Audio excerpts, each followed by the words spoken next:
Hello everybody, today we're here to talk about IG, and let's not waste any time and get straight into it. First thing I notice about this roster is the indecision in the bot lane, so let's head there first. Now, first thing that jumps out when you look at this is probably that WingStats are better than Puffs across the board. Does that mean he should be starting in playoffs? I think yes, but I think for a slightly different reason, and when you look at the bigger picture, it's slightly more nuanced. See, what these numbers indicate actually isn't that Wink is a better laner than Puff, although he is slightly.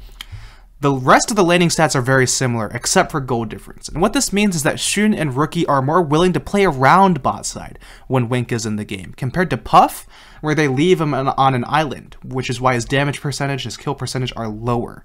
Now, this would be fine. I think Puff would be fine if the increased attention that Shun gives to his solo laners means that the solo laners can carry the games, and that's the problem. IG solo laners have been struggling this split to find the potency they have in the past couple years, and that is why I think they should be opting for Wink right now. They need to diversify their threat capacity, diversify their playstyle. They need someone in the bot lane who they can play around to sort of make up for the fact that Rookie and the Shy are not looking, let's just say, in peak form. Because Puff and Wink are very similar players when it comes to their level of play, and their champions are not really that meta. So the big thing you should be looking at is how the solo laners are doing and deciding who you put in. And when you look at the solo laners, we'll take a look at that in just a moment.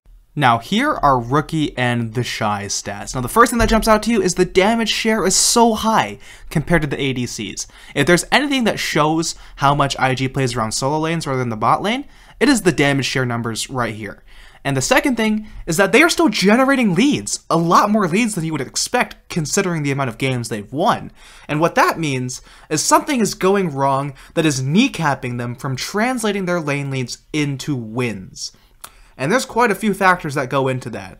IG's coordination is still very off. Their recognition of which fights are good and which fights are bad, still very off. And Rookie, especially this year, his laning is fine, but the mechanics that he displays in these later game team fights has been so much worse than in the past years. Something that you definitely wouldn't expect to see from a player that has consistently been one of the highest caliber mid laners in the LPL. But this does inspire some hope in me for IG, because it means that the potential to go back to that playstyle they had is still there. They are still getting these lane leads. They're still dominating the early game. And these leads are without Rift Herald. They have one of the lowest Rift Herald controls in the LPL. So the plays that they get, the gold that they get is all just from their own laning mechanical ability.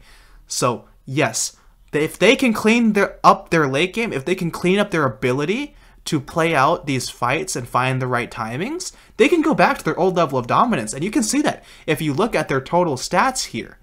And what these total stats say is that their game time is still one of the fastest in the LPL. They still have the capability to snowball, even without, again, they have one of the lowest Herald controls in the entire league, and they're still closing out these games quite quickly. Shun particularly has done a very good job of giving IG the second highest Drake control in the entire LPL, despite having a weaker priority lane in Puff and Lucas. So all the pieces that IG need to be successful are still there. They just need to be flipping these Rookie and the Shy coins and hoping they find their form and find the coordination to be able to effectively maintain their leads so they can snowball every game in which they get the leads. So then, final thing is, what do I put their chances at beating Rare Adam in their first playoff matchup? I would put it at about 25 to 30%.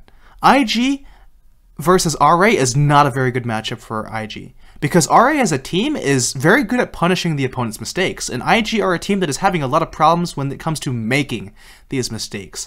RA have a jungler like Leyan, who doesn't typically look for advantages on his own, but is very good at punishing when the opponent messes up.